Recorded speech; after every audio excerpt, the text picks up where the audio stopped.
Budget সপ্তাহে আমার swing trading watch লিস্টে কোন কোন স্টক থাকবে তা নিয়ে আজকের এই ভিডিওটা। আপনি জানেন এই ওয়াচ লিস্ট থেকে কিন্তু আমি শুধু বলে দিয়েই চলে যাই না, এই ওয়াচ লিস্ট থেকে আমি নিজের পয়সা দিয়ে কিন্তু ট্রেডও করি। সুতরাং বুঝতে পারছেন অনেকটা কনভিকশন থাকলেই আমি সেইগুলো আপনাদের সাথে শেয়ার করি জাস্ট ফর লার্নিং পারপাসের জন্যে।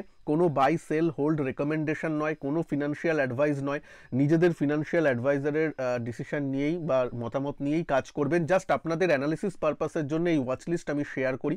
দেখতেই পাচ্ছেন আমার এই আগের সপ্তাহে যে স্টকগুলো বলেছিলাম তার মধ্যে থেকে কিন্তু আমার পিএনবি এবং হ্যাল এর মধ্যে অলরেডি ইনভেস্টমেন্ট আছে প্রায় 1 লাখ টাকার মতো। এবং তার মধ্যে আপনি যদি এইখানে আসেন, আমি যদি পজিশনে যাই, তাহলে কিন্তু আমার এলএনটি এবং কোচিন শিপইয়ার্ড এখানে দেখতেই পাচ্ছেন, সেখানেও কিন্তু ভালো মতন প্রায় 15 লাখ 16 লাখ টাকার মতো কিন্তু সুইং ট্রেডিংয়ের জন্য আছে। মানে টোটাল দেখতে গেলে বাজেট উইকে যখন আমি যাচ্ছি তখন কিন্তু প্রায় 17 লাখ টাকা আমার মার্কেটে আছে সুইং ট্রেডিংয়ের শুধুমাত্র জন্য। ঠিক আছে, তো চলুন শুরু করি। ওয়াচ লিস্টটা নিয়ে কথা বলবো। এই সপ্তাহের ওয়াচ লিস্টে আমার কি কি স্টক স্থান পেয়েছে তা নিয়ে আলোচনা করব। তার সাথে সাথে দুটো কন্ডিশন আছে, এই দুটো কন্ডিশন অ্যাচিভ হলেই কিন্তু আমি সুইং ট্রেডিংয়ের জন্য এই সপ্তাহে দেখব। সেই দুটো কন্ডিশন কি জানেন, বাজেটও আছে। সেই দুটো কন্ডিশন কি সেটা কিন্তু আমি ভিডিওর শেষে বলবো। সুতরাং স্টকের নাম দেখে শুধু চলে যাবেন না, ওই দুটো কন্ডিশনও খুব জরুরি। চলুন শুরু করি। আচ্ছা, আর ভিডিওকে ভালো লাগলে, যেখানে আমি ট্রান্সপারেন্টলি আমি নিজেও নিজের পোর্টফোলিও ওপেন করে আপনাদের দেখাই সুইং ট্রেডিং পোর্টফোলিও তার কি হচ্ছে, সেটা যদি ভালো লাগে তাহলে প্লিজ একটু লাইক করে দেবেন, চ্যানেলকে সাবস্ক্রাইব করে রাখবেন, যাতে এই পোর্টফোলিওর কোনো আপডেট ভিডিও রিলিজ করলে তার নোটিফিকেশন আপনার কাছে চলে আসে। প্রথমে একটু নিফটি 50 নিয়ে আলোচনা করিনি, কারণ যতই আপনি স্টক আলোচনা করুন না কেন, সামগ্রিক বাজারটাকে একটু আমি প্রথমে দেখি। সামগ্রিক বাজারটা যদি দেখেন, এটা একটা উইকলি চার্ট। 2 উইক ধরে কিন্তু নিফটি ওই 21,145-এর যে মোটামুটি হাই করেছিল লাইফ হাই, তার থেকে কিন্তু একটু কারেকশন দিয়েছে। একটু কারেকশন বলতে পারেন, বেশি নয়, 1000 পয়েন্টের মতো কারেকশন দিয়েছে। ঠিক আছে, এইবার ব্যাপার হচ্ছে এই কারেকশনটা কি পরের উইকেও অব্যাহত থাকবে নাকি একটু ঘুরে দাঁড়াবে, সেটা একটু ইম্পর্টেন্ট। এবার প্রবলেম হচ্ছে এর পরের উইকে একটা বড় ইভেন্ট আছে, বাজেট। তো তার জন্য বাজেটে আপনি কখনো যে প্রেডিক্ট করতে পারবেন সেরকম কোনো তো ব্যাপার থাকে না। কিন্তু এইখানে নিজেও দেখতে পাচ্ছেন একটা গ্যাপ ছেড়ে কিন্তু নিফটি গেছে, সেটা 20,500 20,400 এই কাছাকাছি। কোনো এক সময় নিশ্চয়ই হয়তো গ্যাপ ফিল করতে আসবে, পরের উইকেই বলছি না, সেটা 6 মাসও লাগতে পারে, আবার 6 দিনও লাগতে পারে, আবার 6 বছরও লাগতে পারে। গ্যাপ ফিল বাজারের যখন ইচ্ছা হবে তখন আসবে। কিন্তু পরের উইকের জন্য নিফটির মেন যে একটা সাপোর্ট লেভেল আমি আপনাদের সাথে ডিসকাস করব, সেটা হচ্ছে 21,000। 21,000-এর নিচে যদি চলে যায় সেক্ষেত্রে একটু খারাপের দিক মনে হবে 21,000। কারণ তাহলে কি হবে, আগের উইকের মানে এই উইকের যে লো সেটাকেও ভেঙে ট্রেড করতে থাকবে, সেটা একটু টেকনিক্যালি খারাপ দিক হবে। উপরের দিকে তো জানেন 22,145-কে আবার যখন ক্রস করবে তখন জিনিসগুলো ভালো হবে। মাঝামাঝি থাকলে একটু সাইডওয়েজ মার্কেট থাকতে পারে। ব্যাস এইটুকুনি সুইং ট্রেডিং এর জন্য, এইটুকুনি জানার দরকার যে সামগ্রিক মার্কেট কেমন চলছে। খুব একটা খারাপ নয়, খুব একটা ভালোও নয়, মোটামুটি ঠিক আছে। আচ্ছা, এইবার আমি স্টকগুলোতে চলে আসি। ঠিক আছে, স্টকের প্রথমেই যেটা নিয়ে আলোচনা করব সেটা হচ্ছে Punjab national bank. Punjab national ব্যাংকে আমার নিজের পজিশন আছে। জানেন এই 100 টাকা এরকম লেভেলে আমি নিয়েছিলাম। এই 100 টাকার লেভেলে আমি মার্কও করে দিই, কারণ এইটা খুব জরুরি। আর এই 100 টাকার লেভেলটা, হ্যাঁ এই জায়গাটাই মোটামুটি 100 টাকার লেভেল, ইয়েস ঠিক এই জায়গাটাই আমি নিয়েছিলাম। আর একটা কথা শুনে, মানে অনেকে আপনাদের মধ্যে অনেকের মানে আপনাদের কমেন্টও পড়ি, খুব মাঝে মাঝে দুঃখ লাগে যে আমি আপনাদের চেষ্টা করি যে প্রসেসের উপর ফোকাস করতে, নট দ্য স্টক।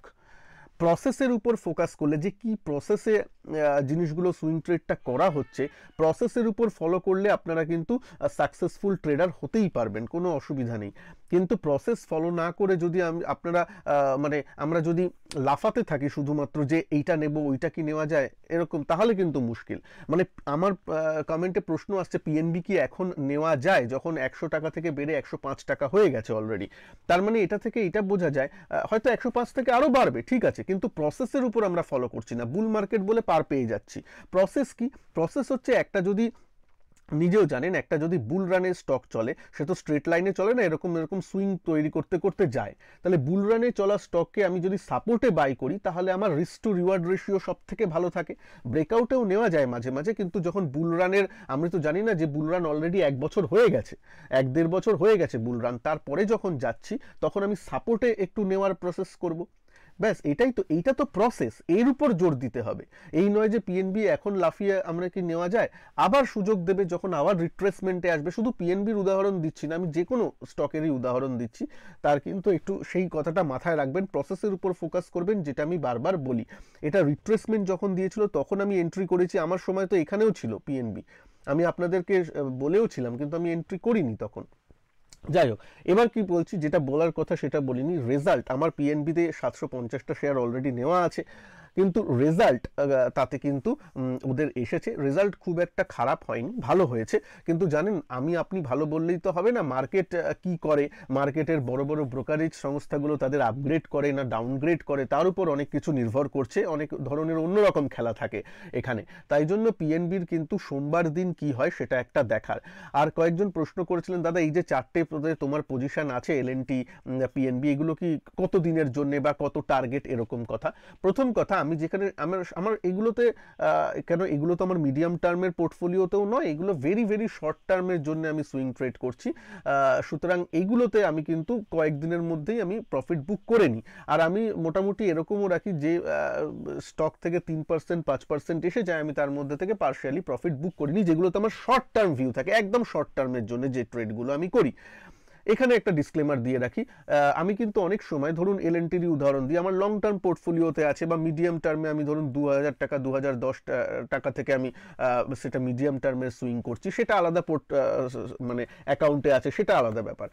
এইখানে যেটা আমি করছি সেটা কিন্তু একদম শর্ট টার্ম, যেটা দু একদিন এক সপ্তাহ এরকমই নাজারিয়া। সুতরাং ওই সাথে গুলিয়ে ফেলবেন না যে এলএনটি থেকে আমি যদি প্রফিট বুক করে যাই মানে হচ্ছে এলএনটি খারাপ হয়ে গেছে, তা নয়, ব্যাপারটা আলাদা। Trading, short term trading, medium term trading আর ইনভেস্টমেন্ট বা লং টার্ম ইনভেস্টমেন্ট, এই 3-4টাকে গুলিয়ে ফেলবেন না প্লিজ, ঠিক আছে? ওকে, তো এই হলো আপনার পাঞ্জাব ন্যাশনাল ব্যাংকের ব্যাপার। দেখা যাক, রেজাল্ট এসেছে, এবার রেজাল্ট সোমবার দিন মার্কেটের কেমন লাগে সেটা একটু আমাদের সবার দেখার বিষয়। পরের স্টকে চলে আসবো, ডিফেন্স সেক্টরের stock, sorry, Hindustan Aeronautics. Disclaimer, আমারও কিছু সংখ্যক পরিমাণ নেওয়া আছে শুধুমাত্র সুইং ট্রেডিংয়ের জন্যে, আর যেটা লং টার্মের পোর্টফোলিওতে আছে সেটা তো ওএফএস এর সময় থেকে নেওয়া আছে অনেক কম দামে, সেটা নিয়ে কথা হচ্ছে না। তো ডিফেন্সে বাজেটের সময় কি হয় সেটা একটা দেখার বিষয় থেকে যায়। বাজেটে অনেক সময় ডিফেন্স নিয়ে একটু কথাবার্তা বলা হলে ডিফেন্স স্টকগুলো একটু বাড়ে, তবে এইবার বলা হচ্ছে যে একটু পপুলিস্ট বাজেট হবে, এই হবে তার জন্য আলাদা। তবে আমার মনে হয় না যে মানে বাজেটের জন্য খুব একটা ডিফেন্স সেক্টর, কারণ ডিফেন্স সেক্টরের দরকার এটা মানে সারা বিশ্ব এই বিগত 1-2 বছরে খুব খুব ভালোভাবে বুঝেছে। সুতরাং একটু স্টকটা যদিও উপর থেকে দাঁড়িয়ে গেছে, তাও কিন্তু হিন্দুস্তান মানে এইচএএলকে একদম খরচের খাতায় রাখা ঠিক হবে না। যথেষ্ট ভালো স্টক, এখনো পর্যন্ত ঠিক আছে। কখন একটু অসুবিধার ব্যাপার হবে, যদি 2750 এসব ভেঙে ট্রেড করে তখন একটু মুশকিল। যতক্ষণ 2900-টশোতে আছে, 3000-এর কাছাকাছি আছে, ঠিক আছে। আর এদের বাড়তেও তেমন বেশি সময় লাগে না, একদিনেই 100 টাকার মতো বেড়ে যায়। সুতরাং তবে যদিও হিন্দুস্তান আমার কেনা দামের থেকে নিচে চলছে, আমার 3000 টাকার দামের মতো মোটামুটি কেনা আছে। যদি এখানে দেখেন, আমি একবার রিফ্রেশও করে দিই যদি আপনারা চান, এখানে দেখতে পাচ্ছেন 3000, এই যে অ্যাভারেজ কস্ট 3000 টাকা এই সুইংয়ের জন্য নেওয়া আছে, কিন্তু খুব কম সংখ্যায় আমি নিয়েছি, যেহেতু চার্ট ভালো ছিল না সেহেতু খুব কম সংখ্যায় নিয়েছি, তার জন্য দেখতে পাচ্ছেন মাত্র 500 টাকা লসে আছে, যেটা কোনো ব্যাপারই নয়। হ্যাঁ, পিএনবিতে কনভিকশন বেশি ছিল তাই দেখছেন সেখানে মোটামুটি পার্সেন্টেজ টার্মসে কিন্তু 3%-এর মতো আমার পজিটিভ রিটার্ন এখনো পর্যন্ত সে দিচ্ছে। যাই হোক, এইবার তো হিন্দুস্তান অ্যারোনটিক্স নিয়ে আমি বললাম। এবার আসুন মেইন যে এটা লার্সেন অ্যান্ড টিউব্রো। আপনি বলবেন যে স্টকগুলো দাদা রিপিট হচ্ছে না, এইগুলো তো আগের ওয়াচ লিস্টেই ছিল। প্রথম কথা, বুল মার্কেটে দেখবেন একই স্টক কিন্তু অনেক মাস ধরে বা অনেক সপ্তাহ ধরে আপনার ওয়াচ লিস্টে থাকতেই পারে, কেন সেই স্টকগুলো তো ভালো রানে আছে। এই নয় যে আমাকে তো কোনো স্টক অচ্ছুত বলে কোনো ব্যাপার নয়। একটা স্টক যখন পয়সা দিচ্ছে, বুল রানে আছে, তখন সে থাকবে ওয়াচ লিস্টে, ঠিক আছে? তখন সে থাকবে না কেন, রাইট? এটাই আমার পার্সোনাল মতামত। আমাকে সবসময় নতুন নতুন স্টক খুঁজে উত্তেজনার মধ্যে থাকতে হবে তা তো নয়। লার্সেন অ্যান্ড টিউব্রো, এলএনটি বুল রানে আছে, ঠিক আছে। এইখানে এইখানে একটু একটু ডিপ দিয়েছিল, দেখতেই পাচ্ছেন ডিপ দিয়েছিল, যেখানে আগের সাপোর্টে এসেছিল। এটা কিন্তু আগের সাপোর্ট, মানে আগের যে রেজিস্ট্যান্স সেটাই এখন সাপোর্টের কাজ করেছে। সুন্দর টেকনিক্যালটাও আপনাদেরকে বোঝানোর চেষ্টা করছি, একটু ছুঁয়ে যাচ্ছি যাতে আপনারা বুঝতে পারেন ব্যাপারটা। সুতরাং এখানে এসেছিল, তখন একটু বাই তৈরি হয় বা দেখার, ওয়াচ লিস্টে একটু দেখার ব্যাপার হয়, তারপর আমি এইসব জায়গায় পজিশন নিই সামনেই। আর টার্গেট অনেকে জিজ্ঞেস করেন, যদিও আমি টার্গেট রাখি না, তাও এই হাইতে, এই হাই পর্যন্ত যাওয়ার একটা তো মানসিকতা থাকেই যে অত পর্যন্ত গেলে ভালো, যেটার আপনার ভ্যালু হচ্ছে মোটামুটি ধরুন 3650 3700 এই লেভেলে। সেখানে যদি যায় 3600 650, তাহলে একটা ভালো দিক হবে। 3593 3600 কাছেই আছে, আরো 50 টাকা 60 টাকা যদি বাড়ে তো ঠিক আছে, মানে আগের হাই পর্যন্ত যাওয়াটা তো উচিত। এবার তারপরে যদি আরেকটু বাড়ে আরো ভালো। কিন্তু দেখুন আরেকটা কথা এখানে একটু বলে রাখি, আরো অনেক স্টক আছে, সেগুলো নিয়ে আলোচনা হবে। ভিডিওকে একটু লাইক করে দিন প্লিজ, একটা মানে আপনাদের সাথে এই জিনিসগুলো শেয়ার করছি। ভিডিওকে একটু লাইক করে দিন, চ্যানেলে নতুন হলে চ্যানেলকে সাবস্ক্রাইব করতে অবশ্যই ভুলবেন না, যাতে এর আপডেটস আসতে আপনার সাথে আমি শেয়ার করতে পারি আমার ট্রেডগুলোর। আচ্ছা, যেটা হচ্ছে সেটা একজন কমেন্ট করেছিলেন এলএনটিতে তো লস হতে পারে, এরকম মানে আমার পজিশন দেখে বলছেন। ট্রেডার আপনি তখনই হবেন যখন আপনি লস থেকে ভয় পাবেন না। কেন লস থেকে ভয় পাবেন না? কেন? আপনি ট্রেডে ঢোকার আগেই আপনার ক্যালকুলেশনটা করা থাকবে। আপনি একটা ট্রেডে ঢোকার আগে আপনার কোয়ান্টিটি, আপনার স্টপ লস, যদি স্টপ লস হিট হয় তাহলে এত কোয়ান্টিটি কত লস হতে পারে, সেই লসটাকে আমি নিতে পারি, আমি কি এই লসটা নেওয়ার সক্ষম আছি, আমি কি কমফোর্টেবল আছি, সেটা যদি হয় তাহলেই ওই ট্রেডে ঢোকা উচিত। মানে এই ক্যালকুলেশনটা আগেই হয়ে যাবে, এই নয় যে আমি ট্রেড নেওয়ার পর ভয়ে ভয়ে থাকবো। ঠিক আছে? কেন? ট্রেডে একটা জিনিসই আমার হাতে আছে, আমি পার্সোনালি মনে করি, সেটা হচ্ছে লস। লসটা আমার হাতে আছে, কোথায় আমি লসটা কাটতে পারি। লাভটা বা কতটা টার্গেট হবে সেটা আমার হাতে নেই, সেটা তো মার্কেট ডিসাইড করবে। আমি টার্গেট রাখলেই যে মার্কেট আমার টার্গেট মানবে তা তো নয়। সুতরাং সেটা আমি টার্গেট রাখিও না, আমি লসটা আমার মাথায় রাখি, যে লসটা আমার কত হতে পারে সেটা আগেই ক্যালকুলেট করে সেই অনুযায়ী আমি ট্রেড নিই। ঠিক আছে? সুতরাং এখানে ভয়ের কোনো ব্যাপার নেই, কারণ ট্রেডার হলে আপনি লস করবেনই। আমিও আজকেও যদি 10টা ট্রেড করি, তার মধ্যে থেকে 6টা 7টা ঠিক হয়, বাদ বাকি 2টো 3টে 4টে মাঝে মাঝে ভুল হয়, হবেই। কাউর 100% স্ট্রাইক রেট থাকতে পারে না, যে বলে সে মিথ্যে কথা বলছে। তো তার জন্যই বলছি এই জিনিসগুলো একটু মাথায় রাখতে হবে। ঠিক আছে? তো চলুন, লার্সেন অ্যান্ড টিউব্রো নিয়ে বললাম। স্টপ লস থাকবে আপনার 3500 যদি ভেঙে যায় তখন একটু খারাপের দিকে আসতে পারে। তবে বাজেট বলে বাজেটের দিন কি মুভমেন্ট হচ্ছে সেটা কিন্তু অতটা ধরার ব্যাপার নয়, কারণ সেই দিন চার্ট অনুযায়ী চলে না, সেই দিন টেকনিক্যাল অনুযায়ী বাজার চলে না, এটা বারবার বলছি। আচ্ছা, যাই বলছি, এই ভিডিওর শেষে কিন্তু দুটো কন্ডিশন বলবো, তাহলেই এই স্টকের যে ওয়াচ লিস্টগুলো কিন্তু পূর্ণ হবে। সেই কন্ডিশনটা অবশ্যই শুনবেন। তাই এর পরের স্টক কোচিন শিপইয়ার্ড। আমার নিজের পার্সোনাল সবে পজিশনও নিয়েছি, 200টা মতো পজিশন নিয়েছি এই দামেই, 878 দামে। কিন্তু ঠিক আছে, এখনো আমার বুলিশনেস জারি আছে, কারণ এই ক্যান্ডেলটা আমাকে কনফিডেন্স যোগাচ্ছে। এই যে নিচের থেকে একটা মানে টেকনিক্যাল কথা ছিল, একটা আলপিনের মতো যে একটা তৈরি হয়েছে, মানে বোঝাই যাচ্ছে নিচ থেকে বায়ার্সরা উপরের দিকে তুলেছে এবং তারপর একটা গ্রিন ক্যান্ডেল হয়েছে। যদি এই যে হাইটা হয়েছে এইটাকে যদি ও ক্রস করতে পারে তাহলে কিন্তু আর একটু ভালো হওয়ার চান্স আছে। এই হাইটা কত একটু যদি আপনাদের সাথে শেয়ার করি, মোটামুটি বডিটাকে যদি আমি নিই, উপরে হলে 895, আর যদি বডিগুলোকে নেওয়া যায় যেখানে ও কনসলিডেট করেছে, সেটা হচ্ছে আগের দিনের হাইটাকে অ্যাটলিস্ট যদিও নেয়, সেটা হচ্ছে 870 871, এর উপরে যদি চলে যেতে পারে, মানে যেখানে না 883, সরি 871 তো ক্লোজ দিয়েছে, 883 885 এর উপরে যদি ট্রেড করতে থাকে তাহলে কিন্তু একটু ভালো। তারপর 900-র উপরে গেলে তো আর একটু ভালো। তো দেখা যাক কি হয়। চার্ট প্যাটার্ন যথেষ্ট প্রমিসিং মানে দেখুন, একটা কথা এগুলোতে মনে রাখবেন, এই যে স্টকগুলো আমি আপনাদের সাথে আলোচনা করছি, বা বুল রানে যখনই একটা বাজার থাকে তখন কিন্তু স্টকগুলো অলরেডি 5%, 10%, কোনো স্টক 30% এক এক মাসে বেড়ে আছে। আমি 1-2 বছরের বলছি না, এক এক মাসে কিন্তু এই স্টকগুলো এত রিটার্ন দিয়ে এসেছে। তারপর কিন্তু সে 5% একটু নিচে নামবে, বা 4% একটু দাঁড়িয়ে থাকবে, 2% কারেকশন করবে, এটা কিন্তু খুব স্বাভাবিক ব্যাপার। তো তার জন্য নিজেদের কোয়ান্টিটি, নিজের পজিশন সাইজ, নিজের অতটা টাকাই আপনি লাগাবেন যেটা থেকে এরকম ভোলাটিলিটি বা এই কারেকশনটা আপনি ঝেলতে পারেন। এটা কিন্তু মাথায় রেখে করবেন, কেন স্টপ লসগুলো একটু ডিপ মাঝে মাঝে হয়। ওকে, এটা যাতে আপনি বোঝেন। আর কখনো অন্যের টাকা নিয়ে বুল মার্কেটে মানে লোনের টাকা নিয়ে বা অন্যের টাকা নিয়ে ট্রেড করবেন না। নিজের যতটা সামর্থ্য থাকুক, সে কম হোক বেশি হোক, তা নিয়ে ট্রেড করবেন। এটা কিন্তু আমি নিজের জীবন দিয়ে শিখেছি, সুতরাং সেটা আপনাদের সাথে শেয়ার করছি। তারপরের যে স্টক কোচিন শিপইয়ার্ডের পর, সেটা হচ্ছে আরইসি। আরইসি আমার মানে ওয়ান অফ দ্য ভালো একটা মাথায় থাকবে আরইসি। যদি আমি ডিপসে পাই, আমি বলেওছি এই লাইনটা আপনাদের সাথেই টেনে রেখেছি, যদি 428 টাকা 430 টাকায় পাওয়া যায় তো খুব ভালো, তাহলে তো আমি এন্ট্রি একবার নেওয়ার কথা ভাববো। যদি তা নাও পাওয়া যায়, যদি রিট্রেসমেন্টে একটু পাওয়া যায় তাহলে দেখা যাবে, বা ভালো যদি চার্ট প্যাটার্ন তৈরি হয়, এখানে একটু হায়ার হাই তৈরি করে একটু বুলিশ ক্যান্ডেল বানিয়ে উপরের দিকে যাচ্ছে যদি মনে হয়, তখন আমি পজিশন নিতে পারি। তবে আরইসির দিকে আমার নজর রাখবে। রুরাল ইলেকট্রিফিকেশন কোম্পানি 174 টাকা থেকে আপনাদেরকে বলেছি, আশা করি অনেকের পজিশন আছে। আচ্ছা, এর মধ্যে বলে রাখি, অনেকে জিজ্ঞেস করেন যে দাদা আমার যদি পজিশন থেকে থাকে কোনোটায়, তাদের এখন কি করব, বাজেটের আগে কি প্রফিট বুক করে চলে যাব? ডিপেন্ড করছে আপনার কোথায় পজিশন নেওয়া আছে। যদি একটা ভালো স্টকে নিচ থেকে পজিশন নেওয়া থাকে, তাহলে কিছু পরিমাণ প্রফিট বুক করলেন আর কিছু পরিমাণ ট্রেলিং স্টপ লস নিয়ে দেওয়া থাকলো, কোনো অসুবিধা আমার মনে হয় তাতে হওয়ার কথা নয়। ঠিক আছে? আচ্ছা, এরপরে যে স্টকটায় আসছি সেটা হচ্ছে tata motors. Tata motors one of the my favourite company বলতে পারেন। ভালো, তারা ইভির ব্যবসাগুলো ভালো করছে, মোটামুটি এখন ঘুরে দাঁড়িয়েছে টাটা মোটরস। তো টাটা মোটরসের দিকে নজর থাকবে। যদি স্টপ লস রাখতে হয় 780 টাকায় স্টপ লস থাকবে। হ্যাঁ, একটু দূরে 30 টাকার মতো স্টপ লস, কিন্তু ঠিক আছে, কেন স্টকটা তো বেড়েওছে অনেক নিচে। আমি আপনাদের সামনে 400-500 টাকায় স্টক বলেছিলাম, সেটা তো এখন 400-500 টাকায় নেই, এখন 800 টাকায় আছে। সুতরাং শর্ট টার্ম সুইংয়ের জন্য যদি কথা বলি, তাহলে 780 টাকায় স্টপ লস একটা থাকবে।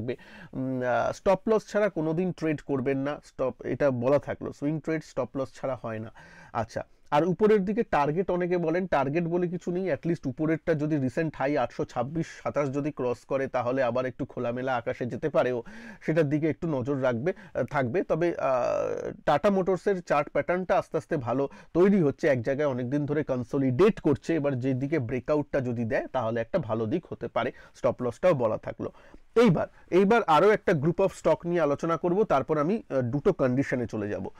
সেটা হচ্ছে রেলওয়ে স্টক। রেলওয়ে স্টকের জন্য আমি আলাদা করে রেলওয়ে স্টকগুলো আর লিস্ট করিনি, তাহলে তো 5-7টা রেলওয়ে স্টক হয়ে যাবে। আমি অ্যাজ আ গ্রুপ আলোচনা করছি বাজেটের উইকে আমি কি করব। নজর তো অবশ্যই থাকবে, কারণ প্রত্যেকটা রেলওয়ে স্টকেরই যদি চার্টটা আমি এখানে এঁকে দিই, এরকম করে এরকম চার্ট, ঠিক আছে, একদম স্ট্রেট উঠে গেছে। যদি ডেইলি চার্ট বা উইকলি চার্টগুলো দেখেন, এরকমই চার্ট। মাঝখানে দুদিন আগে একটু এরকম নেমেছিল, নেমে আবার এরকম করছে, এরকম চার্টটা হয়ে আছে। চার্ট প্রত্যেকটারই চার্ট দেখবেন মোটামুটি এরকম।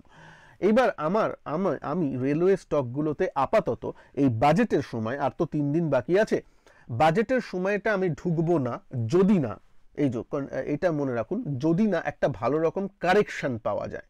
হ্যাঁ, যদি বাজেটের আগে বা বাজেটের দিন একটা ভালো রকম কারেকশন যদি পাওয়া যায়, ধরুন 15%, 10%, 20% হঠাৎ করে কমে গেল, যেটা দুদিন আগে হয়েছিল, হঠাৎ করে দেখা যাচ্ছে যে স্টকগুলো 20%, 18%, 10% করে মাইনাস হচ্ছে। এই কারেকশনগুলো যদি পাওয়া যায়, তারপর কারেকশনটা একটু স্তিমিত হয়ে উপরের দিকে যাওয়ার চার্ট প্যাটার্নটা দেখায়, তখন কিন্তু আমি এন্ট্রি নেওয়ার কথা ভাববো, না হলে নয়। মানে কারেকশন ছাড়া এত উঠতি স্টকে একটা বড় ইভেন্টের আগে এন্ট্রি আমি পার্সোনালি নেব না। তাহলে কি রেলওয়ে স্টক খারাপ হয়ে গেছে?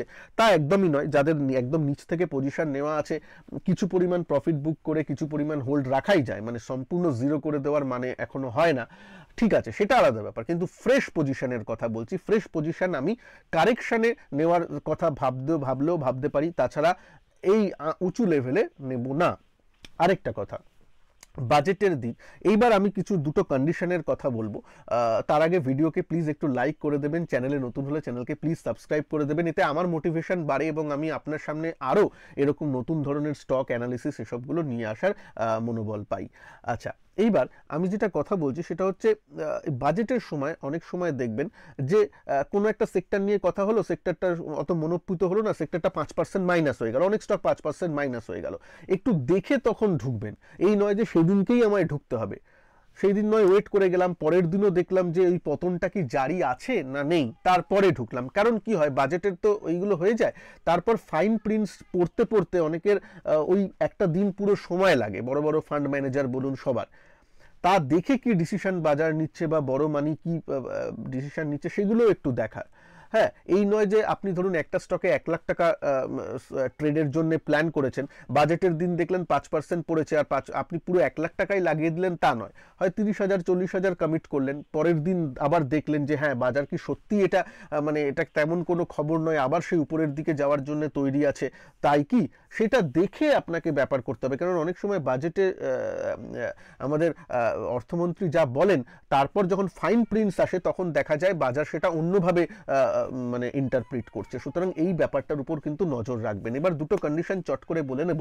সেটা হচ্ছে এক, যেখানে নিফটি যদি আমাদের ভালো একটু থাকে তাহলে কিন্তু দেখতে হবে মানে এক জায়গায় দাঁড়িয়ে আছে বা অ্যাটলিস্ট 21,000টা হোল্ড করছে, তাহলে যদি দেখেন যে নিফটি একদম লালে লাল 21,000 ভেঙে গেছে, অনেকটা নিচে আসছে, তাহলে কিন্তু সুইং ট্রেড নতুন করে করা থেকে একটু আমি পার্সোনালি বিরত থাকবো।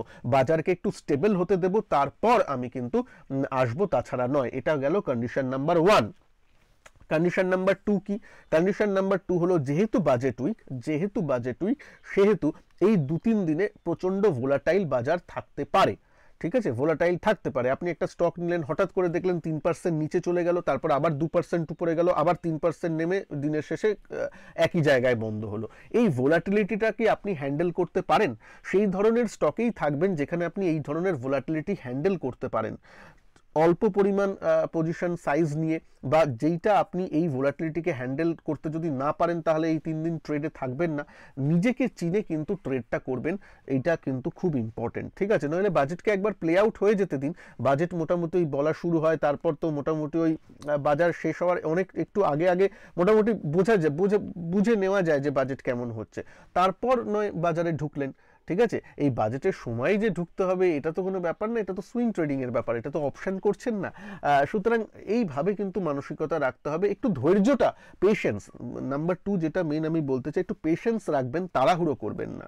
ঠিক আছে, আর পজিশন সাইজ কম রাখবেন যেগুলো ওই ভোলাটাইল স্টকে, যখন যারা ফ্রেশ পজিশন নিচ্ছেন তাদের জন্য স্পেশালি বলছি। ঠিক আছে, তাছাড়া আপনাদের অনেক আরও প্রশ্ন এসেছে, অনেক স্টক নিয়ে আলোচনা করতে বলেছেন, সেগুলো অন্য ভিডিওতে আমি নিশ্চয়ই আলোচনা করব।